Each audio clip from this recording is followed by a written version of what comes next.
નમસ્કાર દર્શક મિત્રો, એચએમ ન્યૂઝ ગુજરાતમાં આપનું હાર્દિક સ્વાગત છે. હું છું બોની પ્રિન્સ અને હવે જોઈએ આજના મુખ્ય સમાચાર.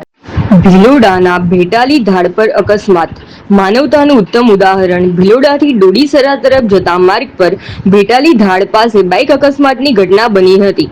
બાઇક ચાલકની આગળ અચાનક શ્વાન આવી જતા તેને બાઇક પરનો કાબુ ગુમાવ્યો હતો અને અકસ્માત સર્જાયો હતો. અકસ્માતમાં બાઇક ચાલક ગંભીર રીતે ઘાયલ થતા માર્ગ પરથી પસાર થઈ રહેલા અરવલ્લી માહિતી મદદનીશ અધિકારી રેશમા નીનામાએ માનવતા દાખવી હતી. તેમને ઇજાગ્રસ્ત વ્યક્તિને પોતાની કારમાં બેસાડી તાત્કાલિક હોસ્પિટલ ખાતે ખસેડ્યો હતો. સમયસર હોસ્પિટલ પહોંચાડી સારવાર મળતા ગંભીર રીતે ઘાયલ વ્યક્તિનો આબાદ બચાવ થયો હતો. રેશમા નીનામાની સમય સૂચકતા અને માનવતાભરી કામગીરીની સ્થાનિકોમાં પ્રશંસા થઈ રહી છે. રિપોર્ટર હનીફ મંસૂરી, મોડાસા.